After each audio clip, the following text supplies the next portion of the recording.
Jūs jau zināt, ka futbolā sīkuma nav un klāt ir kārtējā epizode. Mani sauc Jānis Romanovskis un šodien burvīgs sarunu biedrs. Es pat nezinu, vai ar atvēlēto laiku mums pietiks, bet tas ir Artūrs Biezais, Latvijas Futbola Federācijas treneru izglītības speciālists, arī vārdsargu treneris un vispār cilvēks ļoti iekšā tajā treniņu procesā. Tāpēc, Artūr, vispirms es sveicināts. Prieks tevi satikt šeit mūsu studijā, kas atrodas Sportlandes specializētajā futbola veikalā Rimja Olimpiskajā sporta centrā. Tādā futbola gaisotnē starp futbola bučiem, krekliem, dažādu komandu un spēlētāju uzvārdiem. Mēs esam satikušies, lai parunātu par šeit pašu svarīgāko futbolā, kas ir. Tas ir treniņu process, kā izaudzināt prasmīgu futbolistu. Vai tu esi atradis jau atbildi šo jautājumu, kā viņu izaudzināt? Esam ceļā uz to, un vispār, kā jau arī zināms, daudzas arī federācijas izlaiž stratēģijas, ja, un viņi to spēlētājs grib sagatavot 10 gadu griezumā iespējams. Viņi skatās uz priekšu ļoti daudz. Līdz ar to ir, tā kā mēs redzam arī kaut kādus panākumu rezultātus, tad jāņem vērā, ka tās metodas, kur viņi ir pielietojuši, ka tās metodas ir iesāktas jau kādu laiku atpakaļ. Un tas nenozīmē, ka viņi strādās arī nākotnē un kaut kas ir jāmaina. Tāpēc mēs varam smelties idejas no tiem, kas ir sagatavojuši. Ja? Ļoti labas komandas, bet tajā pašā brīdī ir jāskatās nākotnē un jādomā, kas ir tā unikālā metode, lai varētu sagatavot nākotnē tos spēlētājus. Tātad, principā, tas ir stāsts par nezināmo. Tas ir stāsts par to, ka visu laiku ir jādzīvo līdz procesiem, kas notiek futbolā, jo tu pats vēl aizkadrā minēji, ka ir tas termins 90. gadu futbolists, kas droši vien vairs neatbilst mūsdienu prasībām. Nu, tur tas kontekstā vienkārši tagad vairāk, ka to pie mums ir iebrauc Anglijas speciālists Peters Sturges, kas ir tādā Anglijas slavas zālē par ieguldījumu spēlētāju attīstībā. Ja, un es joprojām esmu viņu ciešā kontaktā. Arī viņš un arī pati Anglija runāja par to, ka viņi nedaudz bija iestrēguši tajā spēlētāja profilā, ja, kurš bija tāds vairāk varbūt uz divcīņām balstīts, ja, vairāk tāds agresīvāks, tāds vienkāršāks, vairāk uz garākām piespēlēm. Ja. Un viņi ir ļoti mainījuši to konceptu pēdējos gados, viņi ir pilnībā izmainījuši. Viņu mērķis ir radīt prasmīgu, tehnisku spēlētāju, kurš tieši apspēlēs, nevis varbūt kaut kādā citādā formātā, bet tieši spēs apspēlēt, iedot kvalitīvas piespēles. Un kā mēs redzam, arī Angļiem veidojas tādi daudzi kvalitīvi tādi tehniski arī spēlētāji. Ja. Tas pats, ko to ir Bellingams, ja, un to profilu viņi ir izmainījuši. Ja. Viņš ir pilnībā izmainījies, un tā stila, kurš varbūt bija pieprasīts un iecienīts viņam iepriekš. Ja šeit mazliet dīvaini, kā Angļi var iestrēgt. Viņi visu laiku ir uz lielās futbola skatuves, un mēs paskatāmies no Angļiem izlases līmenī. Tādu lielu panākumu daudz gadu garumā nav bijis, ja šīs lielās trofejas izcīnītas, un it kā jau uzreiz acīs krīt, ja kur tur aiziet tehniskie priekšā, ja ar savu futbolu, ar dažādiem spēlēšanas stiliem. Un tāpēc man šeit mazliet dīvaini, kā Angļi varēja iestrēgt jau tik ilgu laiku un palikt pie varbūt kaut kādām, nezinu, pamatvērtībām, ja, un šit kā ar to varbūt kaut ko varēs izdarīt. Nu, tas reģions jau, viņš tāds kopumā, ja mēs neņemam tikai arī futbolu, viņiem ļoti populārs arī, piemēram, regbijs. Jā, vispār tajā reģionā viņiem patīk atletiskas cīņas, divcīņas, tā ir nācija pat pa seju. Viņi vienkārši ieciena tādas kvalitātes, bet tas futbols ļoti mainās. Futbols iet uz priekšu, viņš mainās, un arī, piemēram, mēs varam redzēt arī statistikā, kaut kad nesen tieši arī lasīja, kad Premjerlīgā sodu skaits ir līdzīgs, vai pat bišķiņi lielāks nekā ir bijis apmēram kaut kāds 10 gadus vai 15 gadus atpakaļ. Bet zeltaino kartiņu skaits ir arī palielinājies. Ja. Kopumā vienkārši, ko es ar to gribu teikt, arī, kad spēlētāji vairāk tiek aizsargāti pret tādām agresīvām divcīņām, kurās var radīt arī traumas. Ja mēs atceramies arī to pašu tādu filmu par Diego Maradonu, kur varēja redzēt arī, cik agresīvi pret viņu spēlēja, vai jebkurus var paskatīties video. Viņi vienkārši sita laukumā. Viņi vienkārši sita, un labi, ja tur bija dzeltenā kartiņa. Līdz ar to tajā laikā tās kvalitātes, ko sagaidīja no daudziem, spēlētājiem, Roijs Kīns un līdzīgi, ja, bija vienkārši divcīņu. Šobrīd tas sodu mērs ir savādāks, un tev, teiksim, to bumbu vajag atņemt arī tehniskāk, arī kvalitīvāk. Tu nevari vienkārši ielidot, ja, iekšā spēlētāji, jo ir ļoti skumji, ka mēs zaudējam ļoti, teiksim, kvalitīvus spēlētājus, kas tev futbolu padara vēl skaistāku, ja. Un tam pievērš uzmanību vienkārši un to samazina. Līdz ar to tādi spēlētāji, kuri varbūt mūsdienām netīrāk to bumbu būtu atņēmuši vairāk ar tādu agresiju, saka, divcīņu, vienkārši tiek atņemtas, tie rīki viņiem tiek atņemti. Un tev ir jāprot arī kā aizsargam daudz kvalitīvāk atņemt to bumbu. Tu nevari vairāk tik netīri viņu izsist ārā. Atceramies agrāk, kaut arī tāds elementārs noteikums, kā ja tu trāpīji pa bumbu, Pirmā, tad tu esi nospēlējis tīri. Jā, tad tu esi tīri. Nē, nu jā, tu tīri, tu varēji ieldot. Tagad tā nav. Ja tu izsit bumbu un tu, teiksim, no aizmugures viņam ieldo iekšā, tas būs automātisks sots. Es saprotu, par ko tu runā. Tātad pirmais pieskāriens ir pie bumbas, un pēc tam tu ielido kājās. Tad tas bija gandrīz tā kā legalizēts pasākums. Tieši tā, un arī tie sodi varbūt tie, kas ir saglabājušies tajā pašā skaitā. Nu, tur tiesneši varēs nokomentēt varbūt vairāk, bet manuprāt, viņi, kā tur bija rakstīts, arī vairāk ir taktiskie sodi jau. Jā, ir taktiskie, tālāk ir vars. Tu vairs nevari tik netīri daudz kur nospēlēt, un kaut kur bija arī raksts, kad grib ieviest to noteikumu, kad no katras komandas var pieprasīt izskatīt kādu situāciju, tur bija kaut kas netīrs. Līdz ar to tā prasme nospēlēt agresīvi tieši, tā stipri, vairāk uz spēku balstīt, netīri, ja, viņi vienkārši samazinās. Līdz ar to, ko tas nozīmē, ja tu gribi eksistēt mūsdienu futbolā, nav svarīgi, vai kā uzbrucējs, vai kā aizsargs, centra aizsargs, profils ļoti mainās centra aizsargam. Tev ir jāprot prasmīgi, tehniski, kvalitīvi, gan veidot uzbrukumu, gan arī atņemt bumbu. Tas vairs nav tas formāts. Saka, Roja Kīnu tāds tipa, top spēlētājs, top atdeva, top mentalitāte. Tas ir tas, ko vajag. Bet tieši tās metodas, kā reizēm viņš atņem tās bumbas, ja? Es nezinu, mūsdienās, cik daudz viņš laika pavadītu uz laukumu. Tas būtu jautājums, ja? Kurā brīdī viņš tiktu nosūtīts no laukuma mūsdienās. Līdz ar to, ja tu gribi spēlēt, tev ir jāpielāgojas, tev ir jāspēlē nedaudz savādākās metodēs. Bet, principā, es izdaru secinājumu no tevis teiktā, ka, lai arī futbols ir ļoti konservatīvs un reti tiek mainīti tādi lielie spēles noteikumi futbolā, bet tomēr kaut kādas tādas globālas izmaiņas notiek, kurām ir jāspēj ātri pielāgoties. Es taču ļoti labi atceros laikus, kad tu no sava spēlētāja, kā vārdsargs, varēja ņemt bumbu rokās, vilkt laiku, ja, un šī noteikuma izmaiņa droši vien daudz ko izmaina arī pašā futbola būtībā, filozofijā, komandas taktikā, stratēģijā, spēlētāji, kā vispār uztver pašu spēli. Un šādi jauninājumi ienāk, un tas pats vārds ir kaut ko pamainījis arī, ne? Nē, vārds arī viennozīmīgi pamaina to, kad tu vari pamanīt kaut kādas epizodes, ko tiesnesis varbūt tajā brīdī viņš nevar pamanīt. Es domāju, simulēšana, piemēram. Nē, protams, arī simulēšana, bet daudzi knifi arī aizsargiem no tiem laikiem bija, ja tiesnesis neredz, tu nostājies aizmugurē aiz aizsargu, tu viņu turi brutāli aiz krakla, kas ir kvalitīvi, tu viņu turi stingri, pietur stingrāk ķermenim. Tagad tas nozīmē, ka tev jau nedaudz vairāk ir jāpārvietojas, ja kaut kur tu varēji izlikt alkonu ārā, ja, tad mūsdienās jau tam alkonim izsakos līdz, tā ir iespējams sarkanā kartiņa. Atkal aiziet uz to, kad tieši tas fiziskais netīrā veidā, fizisks viņš ir. Jā, viņš ir daudz ātrāks futbols, daudz atletiskāks, daudz plec pret plec, jā, bet viņš ir tehniskāk fizisks. Viņš nav vairs tāds... vairāk uz traumēšanu balstīts. Tu vairs nevari tā, tev ir jādomā. Ja? Tajā pašā varā, ja? Var redzēt, ja tu uzsici pa bumbu un pēc tam tu ieldo potītē, tu arī var redzēt, ja? Potenciālās sarkanās kartiņas, viņas izskata. Vai tev bija ieliekta kāja vai nebija ieliekta kāja. Līdz ar to, es saku, tās kvalitātes mainās, kā tev arī jāspēlē aizsardzībā, kā tev ir jāatņem tās bumbas. Ja? Tie paši vari uz robežas, vai bija 11 metru sodzītiens vai nebija, iekšā vai ārā. Tas ir nianses, kas nāk klāt. Un piemēram tie noteikumi arī, kad agrāk aizsargiem jāstāv ir ārpus 16, jā, lai izspēlētu, tagad viņi stāv iekšā. Bet kas ir interesantākais koncepts tajā, kad agrāk pēc tās izspēles un veidojot uzsākot uzbrukumu, tika ielaisti mazāk vārti nekā mūsdienās, kad tu izspēlē. Jo tur ir kļūdas faktors. Kļūdas faktors ir, un tu ielaidi vairāk nekā tu ielaidi agrāk, bet izspēlē no vārtiem vairāk nekā agrāk. Ko tas parāda?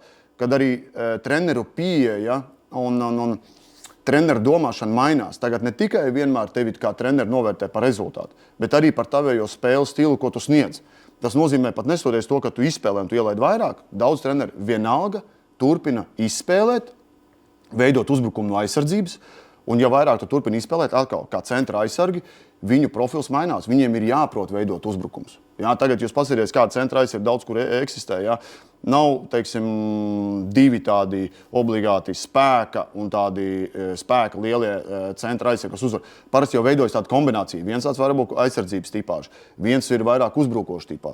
Kāds no aizsargiem tagad iet vidū, spēlē numur 6, viņam tagad ir jāsaņem un jāsagriežas ar bumbu un jādara tas, kas agrāk bija jādara numur 6 spēlētājiem. Numur 6, viņam ir jāiet uz augšu, viņam jāspēlē zemuzbrucēji, viņam vajag vēl kvalitātes. Visur nāk prasme, viņam ir jābūt prasmīgākam. Visiem ir jābūt daudz prasmīgākiem. Vārtsargiem, jā, agrāk pat mēs nāca spēlētājs izstārā. Jā, Andrejs Piedels teica, es 26 gados mācījos bumbas izstārā, jo to darīja aizsargs.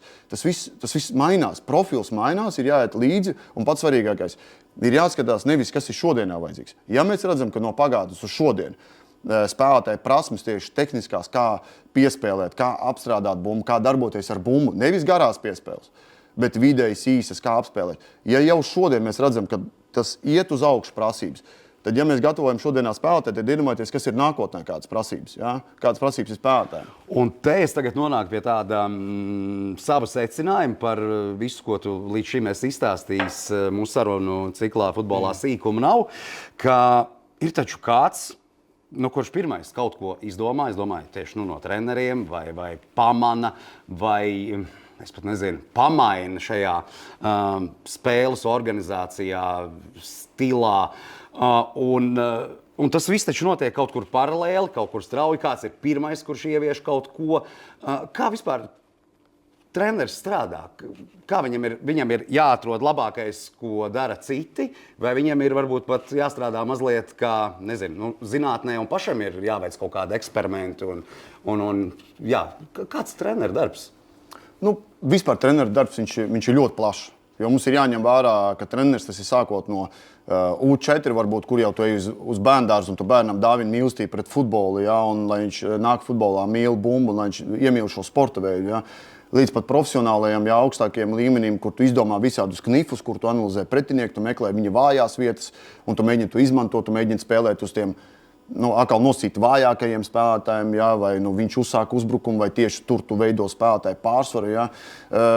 Augstākajā līmenī vienkārši tu meklē tās pretdarbības. Ja. Tas pats, piemēram, Arsenāls. Ja, kad viņi uzsāka tās standarta situācijas, kā viņi dara, ka viņi skrien, piemēram, no aizmugures, ka viņi bloķē, ja, tos spēlētājus.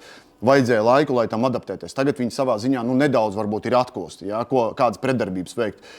Bet, protams, kad treneru štābs aug ļoti tam pašam Gvardiolam, man liekas, ir ap 16, 17 treneru personālā, vairāk tieši kā treneris specializējas. Es pats biju Burnleyā tagad gada beigās, pirms treniņa sapulcē, ja, mans kolēģis, kurš tur strādā, viņš saka, Arči, ejam uz sapulci. Es saku, uz kurieni? Viņš saka, mums ir komandas sapulci, ne jau Burnley. Tur treneris pateiks, ka nē. Viņš saka, beidz ejam, tur 16 vai 17 cilvēki, neviens starpību nepamanīs. Es saku, bet treneris apstiprināja, jā, tu vari nākt. Ieejam iekšā, un tur vienkārši treneru personāls 17, jā, mediķi un visi, bet 17 cilvēki. Bet tie ir Burnley cilvēki, ja? Burnley cilvēki. Plus tu. Pirmie ir mediķi. Uzreiz pasaka, kuri ir traumēti, kuri cik drīkst trenēties un tā tālāk, bet 17. Tas personāls arī jau. Un pa standartiem atbildīgs viens cilvēks par uzbrukumu uzsākšanu, otru, trešie. Un galvenais treneris ir tas, kurš tad pieņem to lēmumu, ja mēs runājam par augstāko līmeni. Tad kuru stratēģiju, kuru taktiku mēs gala rezultātā izmantosim.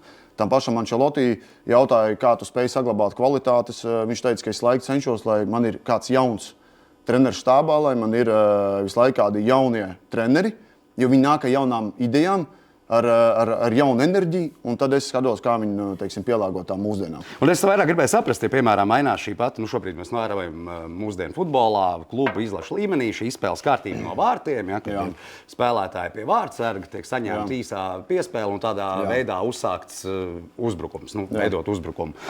Kāds taču to izdomā pirmais? Un kā te notiek tālāk? Tā ir tāda treneru šāda, atklāta doma apmaiņa, ka šādi ir spēlēt labāk, vai kāds pamana, nošpiko, nozog šo ideju, ievieš savā komandā, klubā? Kā notiek šie procesi? Nē, pārsvarā jau, ja mēs skatāmies tādā globālā kontekstā, tad jā, mēs zinām, ir dažādi stili. Un pamanot to stilu, ka tu redzi, ka tas dod rezultātu. Mans personīgais uzskats ir tāds, ka ka vajag censties pēc iespējas ātrāk pielāgoties tam, ko tu redzi mūsdienu futbolā, darīt ātrāk. Jā, tur ir ļoti daudz nezināmā kā trenerim, tur ir ļoti daudz faktori priekš spēlētājiem un nianses, kuras tu neiepazīsti. Ja? Bet, kā rāda tā prakse, tas, ko mēs redzam augšā, viņš agrāk vai vēlāk nonāk arī līdz Latvijas čempionātam, tas tiek pielietots. Ja? Tāpēc, ja ir tā drosme un tu spēj uzreiz to pielāgot, es uzskatu, ka vajag uzreiz iet iekšā, jo pielietot tās inovācijas vai taktiskajos aspektos spēles stratēģijās, jo tad, kad tas atnāks līdz šeit, tu jau būsi teiksim, praktiķis, un arī virslīgā ir klubi, kas tu uzbrukumu uzsākšanu no vārtiem jau dara jau sen un veido tos uzbrukumus, ja? Un var redzēt, ka tas aug, un ir klubi, kuri vispār tā vēsturiski parasti to nedara. Bet pēdējos gados jau var redzēt, ka viņi arī sāk veidot uzbrukums ar īsajām piespēlēm un tiešām veidot to uzbrukumu uzsākšanas fāzi. Nu, to jau dara patiesībā jau tādā bērnu jauniešu futbolā. Es nezinu, cik tas ir vienkārši stils, kopēt savus favorītus zvaigznes, ja, kam tu seko līdz ikdienā skatoties futbolu televīzijā, vai tas ir jau vienkārši aizgājis akadēmijā, tādā treneru līmenī, vienošanās, ka mēs mācām šādu veidu izspēli. Konceptuāli, tur tā izspēle no vārtiem, tam ir dziļa doma, tam ir dziļāka doma spēlētāja attīstībā kā tādā, ja, jo vienkārši mums jāatgādina, ja varbūt kāds nesaprot, par ko mēs runājam. Kādreiz šīs bumbas tika raidītas pāri centram, un tur notika divcīņa par bumbu. Ja? Tātad, kurš pie tās tiks? Ja? Tad šobrīd mēs nedodam šo iespēju pretiniekam vispār tikt pie šīs bumbas, vismaz pēc 2, 3, 4 piespēlēm, un ir īstās piespēles, un uzbrukuma veidošana notiek no saviem vārtiem. Tagad gan arī tās pēdējās tendences ir īsā izspēle. Bet arī Eiropas čempionātā ir tā, ka pēc tam sako garā piespēle, piemēram, uzreiz. Bet tur ir tas koncepts bišķiņ, kad tu izvelc ārā pretinieku, iet garā piespēle, un tie uzbrucēji, viņi mēdz nomest bumbu, zem kuriem skrien tad pusargi, un tad dod tālāk arī tas pats Jurgens Klopps izmantoja to veidu taktiku. Bet vispār par to izspēli nav obligāti, kad obligāti tā ir īsa, bet tie risinājumi, kādas tu meklē, tur ir, tā ir spēlētāja attīstība. Bet tā ir zinātne apakšā. Kā līdz tam nonāca? Droši vien, es nezinu, kur šeit no treneriem Latvijā, kāds pirmo reizi ierauga kaut ko tādu, ko līdz šim futbolā, teiksim, nav redzējis. Kāds ir pirmais? Turpat nav, vai tu ieraudzīji pirmais vai ne pirmais. Vispār spēlētāja attīstībai kā tādai vajag spēlēt ar bumbu.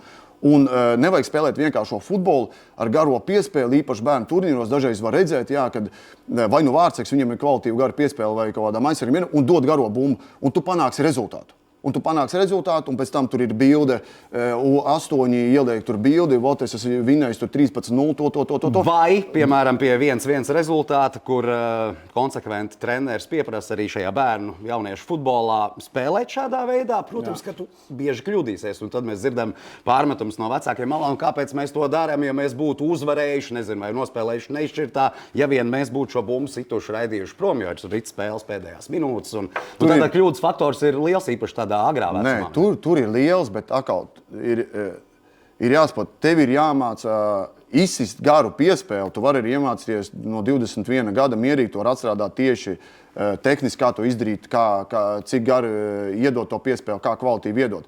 Bet tā lieta ir, piemēram, arī, kad bija tur seminārā bija no Tottenham Hotspur atbraucis, viņš rāda, piemēram, spēli pret Chelsea akadēmiju, neatceros vecumu, viņi zaudēja tur 7-0. Tie goli bija tādi, kad iedod centra aizsargam nāk virsū pretspēlētājs, viņš mēģina atspēlēt, viņam atņem, iesit golu, tādi goli bija 2, tad bija gols kaut kur pārtvēra bumbu, ja, un te viņam prasīja, bet kā tu tā izspēlē, tu nebaidies, ka tu taču zaudēji, viņš saka, ok, bet šis ir nedaudz vecs video, kā es domāju, cik no tās Chelsea komandas tagad spēlē Premjerlīgā, neatceros, tur 1 vai 2, kā es domāju, cik no šīs Tottenham komandas spēlē. 6 vai 7 Premjerlīgā spēlē. Un rādītājs ir tas, nevis šīs konkrētās spēles rezultāts. Nē, rādītājs ir tas, tur, ja tu izspēlē ar spēlētājiem, ja tu viņam dod bumbu, viņš iemācās apspēlēt. Ja tu iedod vienkārši aizsargam, malējam aizsargam vai centra, viņš vienkārši visu laiku izsit to garo piespēli, kādas ir tās prasmes, kas viņam ir. Ja? Vienkārši pavērojiet paši, kuri mums ir, piemēram, centra aizsargi, ja, šobrīd, nezinu, vai izlasē, vai klubos pavērojiet. Ļoti bieži malējie aizsargi vai malējie wingbacki, jeb pusspārni, vienalga, kā mēs viņus sauksim, viņi bieži ir bijušie pusargi, bijušie uzbrucēji. Līdz izlasēji bieži vien spēlētāji viņu augstākām pozīcijām tiek laisti bišķi zemāk. Kāpēc? Tāpēc, ka var būt priekš tāda ļoti kvalitīva uzbrucēja, viņam tās prasmes nav pietiekamas, ja? Bet priekš tāda pusaizsarga, jeb aizsarga, viņa tās kvalitātes, lai viņš varētu uzsākt uzbrukumu, lai viņš varētu apspēlēt, lai viņš varētu iedot kvalitīvu piespēli, viņam ir pietiekams. Un bieži vien tie spēlētāji laiki tiek laisti arī nedaudz zemāk. Kaut vai tas pats Tobers, viņš ir centra aizsargs, ja? Šobrīd bieži vien kaut kur tiek ielikts, ja? Bet pamatā viņš jau kā pusargs, diezgan kvalitīvs pusargs, bet viņš tika laists zemāk. Tāpēc, kad viņam ir tās prasmes, ja, kaut vai šajā pašā veikalā iziet cauri kaut vai uzvārdiem, paskatieties, kādu uzvārdu ir uz muguras rakstīt. Lielākā daļa ir, teiksim, tehniskie, prasmīgie spēlētāji. Un, kad es runāju prasmīgs vai tehnisks, tas nenozīmē, ka tu proti Zidāna māņkustību vai ļoti daudz māņkustības un fintus. Nē. Prasmīgs. Tu proti apstrādāt bumbu no gaisa, no zemes, ar iekšpusi, ar ārpusi, ar pacēlumu. Tu proti iedot piespēles ar ārpusi, iekšpusi. Pamata lietas, bet viņas vienkārši tiek kvalitatīvi izdarīts. Ja? Ka tu proti uzvērt dažādas sarežģītības pakāpes, kvalitīvas bumbas. Latvija spēlē pret Angliju, ja? Telpā, kurā tev ir jāprot apstrādāt bumbu, viņa nav pielīdzināma virslīgā. Ja? Ja virslīgā tev, nezinu, tur ir 5x5 kvadrāts, tur tev būs viņš 3x3 vai 2x2, un tur ir ļoti vitāli, kā tu viņu apstrādā. Tur nav runa par to, ka tu kādam izmet bumbu starp kājām. Ja? Tā ir arī sārga, kura nav vajadzīga. Tev nevajag apspēlēšanas pēc. Tas ir skaisti, bet tam praktiskais pielietojums nav efektivitāte. Tev vienkārši jāprot kvalitīvi apstrādāt. Kas tas ir? Tu apstrādā kvalitīvi mazā telpā, un tu apstrādā tā, lai tu varētu nākamo darbību izdarīt tādu, kā tu gribi. Nevis, ka tu viņu apstrādā varbūt tajā telpā, bet tev vēl pēc tam ķermenis ir jāpielāgo, lai tu varētu iedot to piespēli pa malu, gar malu. Nē, tev varbūt vajag apstrādāt uz 360 grādiem, 180 grādiem, lai tu varētu pagriezties strauji un uzreiz uzsākt uzbrukumu. Tu proti, cik kvalitīvi tu proti. Vai tu apstrādā tā, ka tev ir vēl viens pieskāriens jāuztais. Vēl viens pieskāriens aizņems laiku. Ja tas aizņem laiku, aizsargam tas ir 2 metri, 2 metri, vienam aizsargam 2, otram tas ir 4 metri, tev vairs nav telpa iedot to nogriezošo piespēli. Tāpēc arī, ka mēs runājam tehnisks, tas nenozīmē, ka tu tur proti uzžonglēt 1000 reizes. Nē, kā tu reāli praksē to izmantot, bet tas ir pamatdarbības. Kā tu apstrādā un kāda ir tā nākamā darbība, ko tu izdarīt. Un tāpēc tie spēlētāji, kuri proti kvalitīvi apstrādāt, kvalitatīvi iedot piespēli, un viņi to var regulāri darīt, ja? Priekš manim viņš ir prasmīgs spēlētājs. Un tālāk, ja viņš prot iedot īstiem spēlētājiem, īstajā vietā, īstajā laikā, pareiza veida piespēli, tas jau ir top spēlētājs.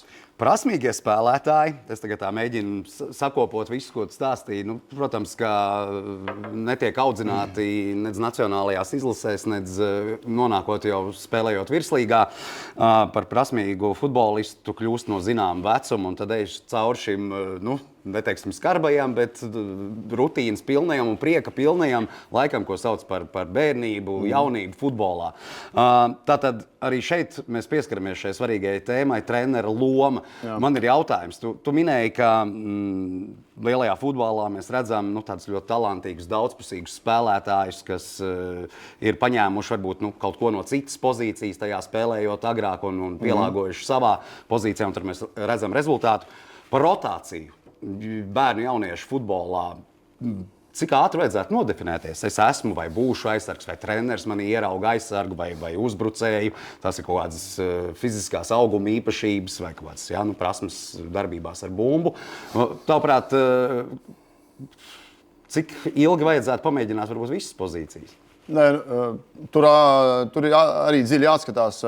Mēs varam iedalīt uz rezultātu balstīs treneris un uz spēlētāju attīstību balstīs treneris. Kurš tas būs pareizāks, labāks treneris? Ir jārada kvalitīvs spēlētājs. Un, kad tu strādā ar spēlētājiem, tas ir gan treniņu process, gan arī spēles. Uz rezultātu balstīs treneris. Tas nozīmē, ka jau agrā salīdzinoši vecumā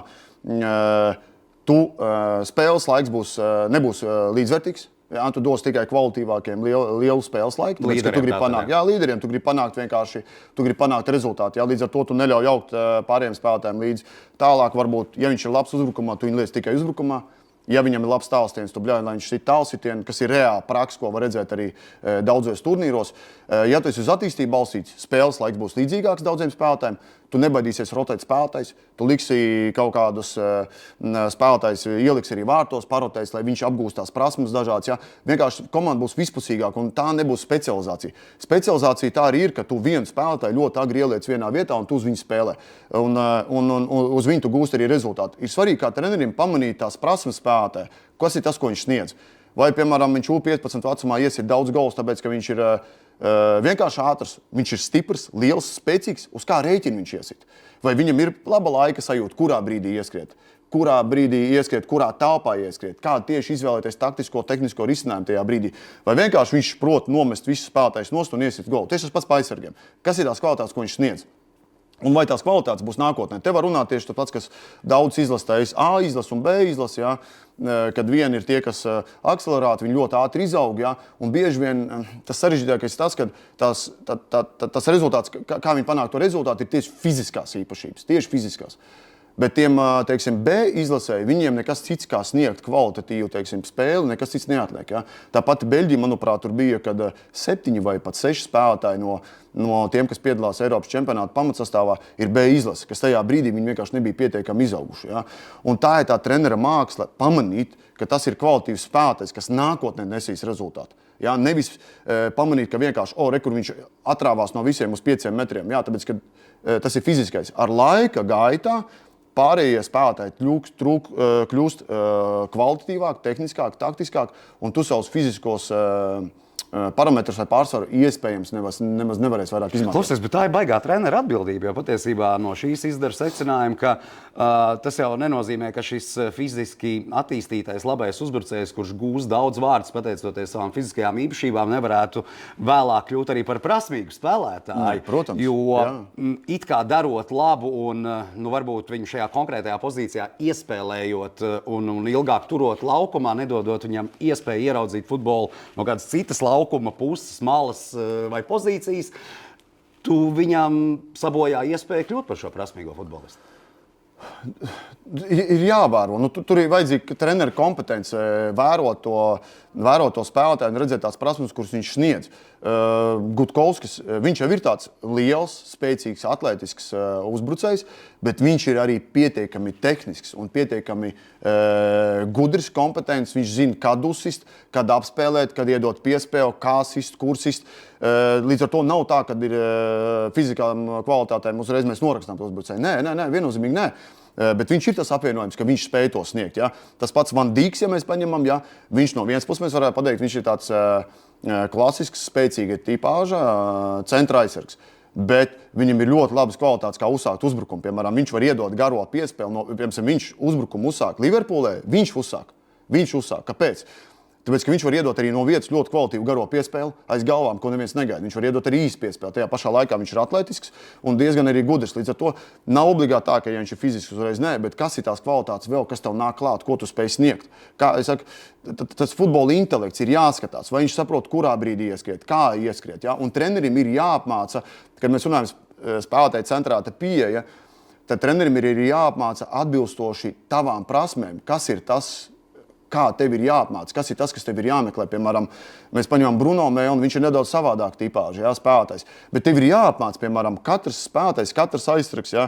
Ja tu esi ātrs, tu vienā veidā vari spēlēt. Ja tu esi lēnāks, tas ir pavisam cits tipāžs. Ja tu, piemēram, kā centra aizsargs esi lēns un tev pretīm stāv ātrs uzbrucējs, kas ir tās metodas, ko tu izmantos? Ja tu esi ātrs aizsargs, tad tu spēlēsi pavisam savādāk. Tā ir tā spēlētāja centrāta pieeja. Tev ar laika gaitā viņam ir jāapmāca, kā tos rīkus, jeb tos ieročus, kas tev ir, kā tu vari izmantot un kā tev viņus vajag izmantot. Ja tu esi lēnāks, piemēram, malējais aizsargs, vai tu pie malējā spēlētāja stāvi cieši, vai tu stāvi bišķiņa distanci, vai tu stāvi ar seju pret viņu, vai tu varbūt ar muguru izvietojies pret viņu, bet tu esi ar seju pret telpu. Jā, piemēram, Atletico Madrid spēle pret Madrids Real, tur bija, piemēram, taktiska kļūda. Viņš atradās pārāk tuvu spēlētājiem, kurš ir pārāk ātrs un aizmugurē nebija drošināšana. Tev jātīst ir spēlētāji intelekts, bet vienalga pamatā viņam ir jābūt prasmīgam. Saņemt, iedot piespēli, noslēgt visas tās prasmes, kuras to var veikt, gan uzbrukumā, gan arī aizsardzībā. Patiesībā ārkārtīgi tāda, es pat teiktu, liela futbola ķīmija, kas sastāv no daudz visādiem sīkumiem, un mēs nonākam atkal pie tā, cik patiesībā treneris spēlē svarīgu lomu, un kā es to tomēr jūtu, tas tiek ielikts tādā jau agrākā vecumā. Tu droši vien, ja mēs runājam jau par nacionālo izlasu, tu jau saņem savā ziņā jau gatavu un izaudzinātu produktu. Diezin, vai tu ļoti daudz tur vari kaut ko pamainīt. Tāpēc šeit mēs atkal atgriežamies pie šī svarīgā, kas tad ir vispār labs treneris un kā treneris iegūst savas zināšanas. Vai tā ir pašizglītošanās, vai tas ir tas, ko tu dari Latvijas Futbola Federācijā, organizējot šīs konferences, apmācības, kopā sanākšanas, un cik vispār to Latvijas treneru, un šeit, es domāju, dažādos līmeņos, visās iespējamās akadēmijās un klubos, kā tu redzi to kopējo ainu, to ņem pretī, saprot šo vēstījumu, kuru mēs īsajā sarunā, pie kura esam nonākuši? Kvalitīvs treneris būs tieši tāpatās kā spēlētāji laukumā. Katram ir sava specializācija. Un katram ir savs uzdevums un savas lietas, kas viņam jāizdara pamatlietas. Ja? Vārdsargam pamatlieta ir nosargāt vārds, aizsargam pamatlieta ir atņemt bumbas un tad mēģināt uzsākt uzbrukumu, uzbrucējiem ir noslēgt. Un tieši tāpatās ir treneru profils. Ja? Tur, atkal sākot no U4 un beidzot ar profesionālo, tava loma un tavs uzdevums ir pavisam dažāds. Ja? Un, kurā tu strādā? Vai tu strādā ar eliti, ja? Vai, piemēram, tev ir jāapmāca tieši kā futbolists? Vai varbūt strādā tajā pašā vecuma grupā, bet tev vajag iemācīt spēlētāju mīlēt futbolu un veidot masveidību. Ja? Varbūt tavs galvenais uzdevums ir panākt to, ka mums ir 41 vecuma spēlētāji vienā komandā, lai mēs varētu viņus dalīt divās komandās. Ja? Un pēc tam jau tos talantīgākos nodot trenerim, kurš varbūt specializējas tieši tā futbola prasmju radīšanā. Un, līdz ar to nevienmēr kvalitīvs treneris, protams, mēs reiz uztveram to, ka tas būs tas, kurš tagad uztaisīs viņu par futbolistu, bet nevienmēr. Arī kvalitīvs treneris, kurš prot organizēt īpaši jaunākajos vecumos kvalitatīvu treniņa procesu, kurā visi ir laimīgi, kurā ir liels atkārtojumu skaits, kurā ir izvēlēti pareizie vingrinājumi, kurā viņš varbūt nemaz tik daudz arī neapmācīs tieši to pašu futbolu, bet viņš izveidos to procesu. Līdz ar to, lai mēs runātu, kas ir kvalitīvs, tur jāstāsta konkrēts vecuma grupa, jo katram trenerim mūsu tajā futbola ekosistēmā būs pavisam savs uzdevums. Redzu, futbols ir unikāls ar to, mūsdienās, kā es to redzu, ka šī treneru maiņa ir ļoti bieža. Tad nerad tas ir gada cikls, kad tu strādā ar vienu treneri, ja viens treneris strādā ar vienu konkrētu vecumu, un pēc tam viņš šos puišus vai meitenes nodod tālāk jau pie nākamā trenera, un kuram ir atkal savs redzējums, vīzija. Tas nav kā, nezinu, citos sporta veidos, kur iespējams kāds talants saka, paldies šim konkrētajam trenerim, kurš man izaudzināja par to, kas es esmu. Tavuprāt, pie tā ir jāpaliek šai treneru mainībai bezmaz vai reizi gadā vai reizi pusotrā divos? Atkal dažādas pieejas. Ir vispār, kad mēs runājam par kaut kādiem piemēriem pārzemēm, ir bieži vien viegli izņemt vienu lietu ārā, vai ne? Un tad domā, tāpēc ir sanācis kvalitīvs spēlētājs. Man cik saskaroties ar dažādām pieredzēm, vienkārši ļoti daudz dažādu piemērs. Ja? Leverkusen Bayern, esam Leverkusen Bayern, super vērojam gan treniņus, gan visu. Un es viņam prasu, kā jūs izmantojat bumbas meistarības, piemēram, vingrinājumus, cik bieži jūs izmantojat? Tā Koerver, piemēram, ja? Bet tāds Koerver, kur ir ar pretestību. Ja? Ne tikai māņkustības, bet kur tu izmanto māņkustības pret kustīgu, ja? Jo futbols ir dinamiska vide un tev ir jāpielāgojas, kā tu kusties, lai izmantoju māņkustību. Bet cik bieži jūs izmantojat? Viņš saka, nē, tas jaunākajos vecumos mēs izmantojam, bet nē, tas nav mums piemēros, tas nav īsts futbols. Mēs vairāk savādāk strādājam. Labi. Tajā pašā dienā vakarā biju Ķelnas akadēmijā, jo es paralēli braucu ar viņiem treniņu, paldies Dievam, nesakrita. Aizēju tur un es skatos, manuprāt, U15, 10 minūtes viņa taisa bumbas meistarības vingrinājums. Ok. Un es tagad beidzās treniņš viņiem jautāju, bet ļoti interesanti, ka jūs taisat bumbas meistarības vingrinājumus, jo es tikko jautāju tieši Leverkusenē, un viņi teica, ka mēs īpaši to neizmantojam. Divas dažādas pieejas. Tā ir Vācija, un tas ir 20 minūšu brauciens ar vilcienu. Ja mēs runājam jau par meistaru komandām. Bundesliga, nosacīt Bundesliga. Līmenis tur nebūs, bet Bundesliga tā ir, jā. Un es prasu, kādēļ tā, un viņš tā, protams, ja mēs varētu skautot, un mums būtu tādi spēlētāji, tā kā viņiem ir tad varbūt arī mēs izmantot savādāku metodi. Bet tā kā mums tas, kas mums ir, mums vajag kāpināt viņa meistarības pakāpi. Līdz ar to tā ir pielāgošana. Jā, mēs varam paņemt tagad un pateikt, jā, mēs darām tā, tāpēc viņiem spēlētāji, un mēs varam skatīties uz Leverkusenu un pateikt, nu jā, viņi nevajag, tāpēc, ka viņi ir ļoti viegli izraut kaut kādu vienu lietu no kaut kā. Bet ir jāsaprot tā kopējā ekosistēma, kad kamēr es biju Leverkusenē, vārds skautings atskanēja ļoti daudz reizes. Un bija, piemēram, tādi vairāk gadījumi, ka es prasu, klausies, bet, piemēram, viņam pirmais pieskāriens nav kvalitīvs. Kad jūs strādājat? Jo es parasti sev uzdodu, kad labāk to darīt. Viņš saka, par ko tu runāji? Es saku, viņam pieskāriens nav tik kvalitīvs. Viņš saka, jā, viņam līgums ir līdz martam. Viņš to zina. Ja viņam nav, nāks nākošais. Viss ļoti vienkārši. Līdzīgā situācijā ķelnēs jautāja, viņi attīst tiem spēlētājiem. Tāpēc, ka viņiem nav tas finansējums, lai nopirktu. Pilnīgi dažādas pieejas, pilnīgi dažādas mentalitātes, un tāpēc es nedomāju, ka mēs kā Latvija varam sev pielīdzināt Leverkusens vai Madrids Real, tur, kur mēs bijām, ja, kur skautings ir galvenais. Tu atlasi jau kvalitīvs spēlētājs, un ja tev ir super talanti, es piekrītu, tur ir nedaudz savādāk. Netraucē viņam. Tur tu radi vidi. Bet, ja tev ir savādāka vide, kur tev vajag apmācīt, un mans subjektīvais uzskats ir, ka mums nav citu variantu, kā apmācīt spēlētāju, daudz mācīt viņa intelektu, mācīt viņam tehniskos paņēmienus, mācīt, ja? Mums nav citu variantu, mums ir jādara tā. Mēs neesam Leverkusens Bayern, mēs neesam Madrids Real. Un es domāju, saprāt, nav jau arī tāda viena šablona. Ja tāds būtu radīts, ja mēs paņemam no visiem, akadēmijām, klubiem, kas ir izaudzinājuši pasaules spicākos futbolistus un vienkārši tā viens pret viens nospiest to ideju, kā viņu sagatavot, izsakot, taču mēs varam Messi bērnībai, jaunībai un kā viņš ir tapis par pasaulē vienu no labākajiem spēlētājiem. Šķiet vienkārši, vai ne? Reku paņemam viņa treniņu procesu un visu, kā viņš nonāca līdz lielajiem futbolam un taisam augšā. Tie ir unikumi. Piemēram, Madrids Real metode. Ja? Viņiem ir grāmata, kad Madrids Real viens autors metodiku izlaida ārā, kad viņi pamanīja to, ja? Tur ir pa neirozinātni nedaudz arī, ja? Viņi uzreiz paņēma to metodiku pie sevīm un viss grāmatas tika izņemta ārā nevarēja vairāk tās grāmatas nopirkt. Bet viņiem bija ļoti vienkārši, mēs bijām, viņš mums viņu nedeva, bet mēs bijām uz vietas tur.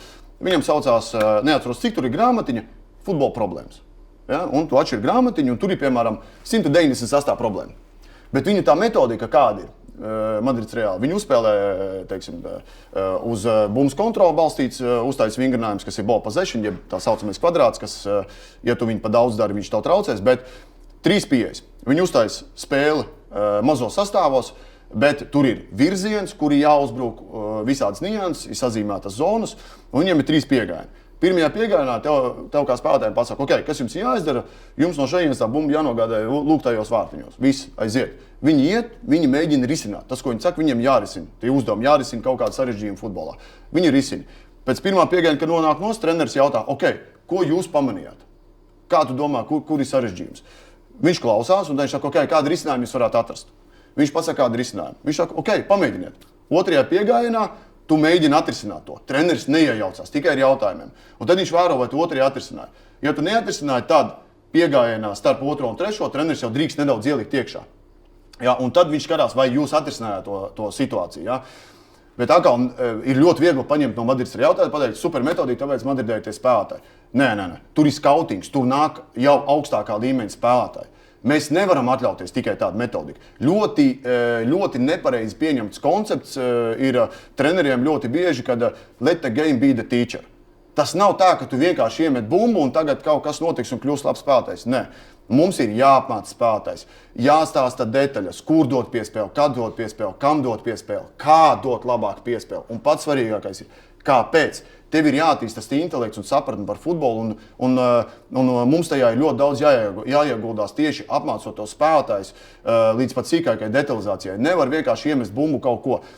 Tur plašāk tev ir jāapdomā vingrinājums, jāizmanto vārtiņi, jāizmanto pretuzbrukums, lai viņam ir virzība, uz kurien tu izvieto to ķermeni. Nevis kaut kāda bumbas kontrols pēc, vai vienkārši iemesta bumba un kaut kas tur notiek un es stāvēšu malā, kaut kas notiks. Nekas nenotiks.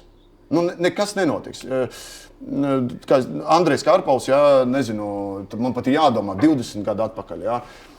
Daugavas stadionā VHS kasete 2 stundas skatāmies Manchester United spēli, kur viņš stāsta detaļas un joprojām spilgti atceros.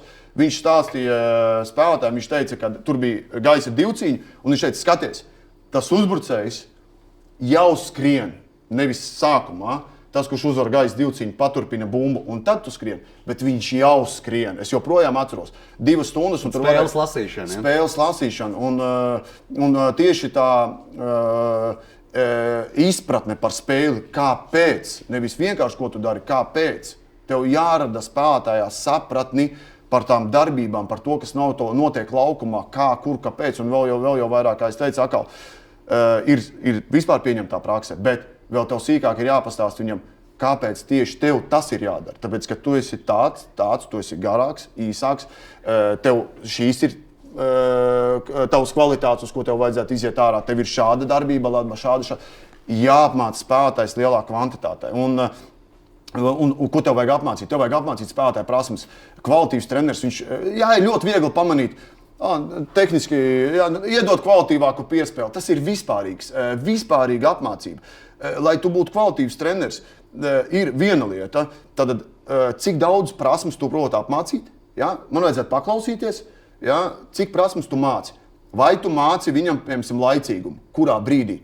Tas ir, varbūt tu izdari pareizi darbību, bet tu par agru ieskrien, vai tu par agru iedod piespēli, vai tu par agru nosēs, vai tu par agru pagriezies, vai tu par agru parādīji, ka tu to darīsi. Piemēram, tu taisi kaut kādu sagatavot izspēli vai standarta situāciju. Ja? Galvenais koncepts ir, ja tev kaut kas ir sagatavots, tev vajag to noslēpt, neparādīt. Bieži vien spēlētājs jau un viņu nolasa. Jā, tev ir jāpārsteidz ar kaut ko. Izstāst, ka tu neesi ieinteresēts, tev ir jāmāca laicīgums. Tālāk, tev ir jāmāca, piemēram, skenēt. Kur skenēt? Kur tieši skenēt? Ko tev vajag ieraudzīt? Ne vienkārši pagriezt galvu. Nu, tu vari griezt, bet kas ir tas, ko tu meklē? Kas ir tas, kas tev ir jāieraug? Tev ir jāmāc, ja? Tātad, kurā brīdī tu vēl to dari? Cik reizi, nevajag arī pa daudz skenēt, nevajag arī pa maz. Tātad atkal, pozīcijas izvēle, skenēšana, kur tu stāvi, kad tu stāvi, kurā brīdī tu skrien tālāk, kustība, kā tu skrien, kur, piemēram, uzbrucējs, ja? Es skrienu, kur stāv 2 spēlētāji, tātad 2 aizsargi stāv, ja? Šaha galdiņš. 2 aizsargi stāv, tu kā uzbrucējs. Piemēram, tev nonāk piespēle, ja? Tu spēlē zem uzbrucēja, tev ir jāiedod man piespēle telpā. Ja? Ko dažreiz uzbrucējs dara? Viņš vienkārši, tā ir ikdienas praksa pat virsīgā mums. Tā ir, viņi vienkārši nav, mums vajag apmācīt viņus vairāk. Tu saņem bumbu, bieži uzbrucējs jau skrien iekšā, bet tev tā bumba vēl ir ceļa līmenī. Tad vajag pajautāt, bet viņš kontrolē jau bumbu, viņš varēja jau iedot to piespēli. Nezinu. Kā tu nezini? Tev ir jāzina, tev ir jāskatās, tev ir jāsaprot, vai konkrētais spēlētājs tajā brīdī var iedot piespēli, piemēram, tādā veidā. Tev ir jāskrien, piemēram, ja nav, tu jūti, ka vēl nav, tu saglabā ātrumu, bet tu skrien nevis vertikāli, tu pārējais horizontāli skrējienu, tu skrien nākamajā iekšā, un tagad, kad tu esi gatavs, tad es skrienu iekšā, un uz tā rēķina es vinēju to aizsargu. Tā ir tāda detalizācija, tādā trenerim, pa cik prasmēm tu vari runāt, cik prasmes. Un tālāk, par katru prasmi, cik detalizēti var ieiet. Tātad vai tu pasaki komunikācija, skenēšana, pozīcija, kustība, ja, lēmuma pieņemšana, tehniska, cik detalizēti. Un katra no tām tātad plašums, cik prasmes tu spēj mācīt kā treneris. Un tālāk, cik detalizēti tu spēj stāstīt. Cik detalizēti, vai tu spēj stāstīt par maskēšanu? Klausies, bet tad nav stāsts par A, B, C vai Pro League kategorijas treneri. Es pat nezinu, kā lai šo sarunu mēs noslēdzam tā loģiski, jo viss, ko tu saki, protams, ir forši. Man patīk to dzirdēt, man patīk tavu vīziju par to, kā būtu jānotiek šim procesam, bet tad kādā situācijā mēs esam Latvijā? Mēs skatāmies uz treneru darbu, vai tu jūti šo ieinteresētību, varbūt, nezinu, arvien vairāk, vai tu... kā tu vērtētu Latvijas treneru futbolā? Situācija... Es uzskatu, viņi ir augšupejoši. Es redzu ļoti daudz trenerus, ļoti lielu vēlmi izglītoties, ļoti daudzi talantīgie treneri iegulda sevi, saprot tos konceptus, nepieciešams ir gan darba apjoms, gan darba kvalitāte. Pašizglītošanās ir pirmajā vietā, es uzskatu, jā. Tātad nepietiek vienkārši ar apmeklētu konferenču skaitu, bet tā ir gan literatūra, gan, nezinu, materiāli tajā pašā YouTube, pieredzes apmaiņas braucienu uz dažādiem klubiem. Cik vispār klubi ir atvērti? Cik vispār pasaules futbols ir globāls un atvērts pieredžu apmaiņai, vai ir kaut kas tāds, ko mēs negribam citiem stāstīt? Futbols ir atvērts, vide ir atvērta, vajag mest malā to kūtrumu vienkārši. Tu ieraugi treneri, nezinu, Nav svarīgi, tur Burnley, Manchester City, United, Feyenoord. Raksti LinkedInā, Instagramā, raksti augšā, klausies un tāds, vai mēs varam paskatīties treniņu. Priekš manīm nav labākas izglītības, kad mēs esam analizējuši manējās spēles, manējos treniņus, tā detalizācija, ko sniedz manējie kolēģi no vairākiem klubiem, tas ir kaut kāds kosmos. Jo viena lieta ir, ka tu izlasi grāmatā, protams, pirmkārt, tev jābūt bāzei ar informāciju, bet tā detalizācija, ko tu vari sniegt, tev ir jāņem no viņiem, jo mūsdienās ir viegli nošpikot organizatoriskos treniņu jautājums, pārņemt vingrinājumu, bet kā viņu izpildīt? Kas ir tās nianses tajā, kas ir tā detalizācija, kas te jāsniedz spēlētājiem?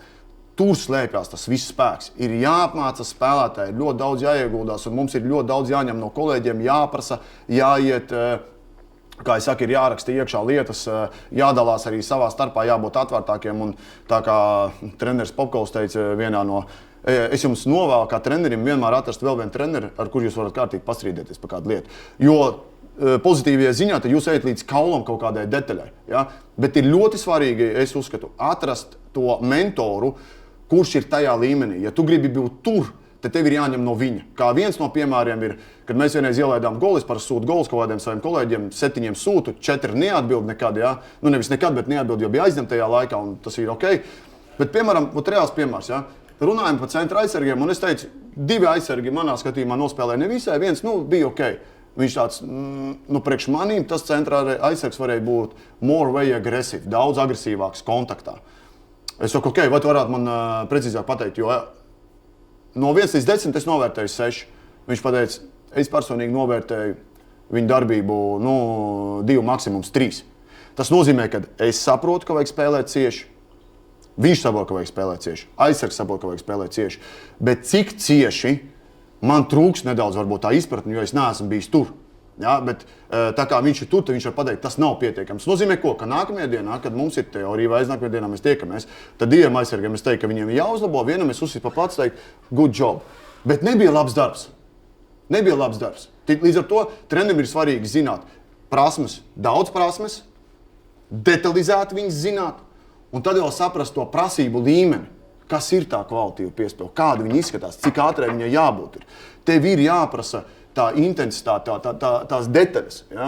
Līdz ar to, lai tu varētu izveidot kvalitīvu spēlētāju, ir jābūt treniņu organizācijai, tev ir jāvada, lai tur ir intensitāte, atdeve, lai viņi ātrāk pieņem lēmumus. Ja?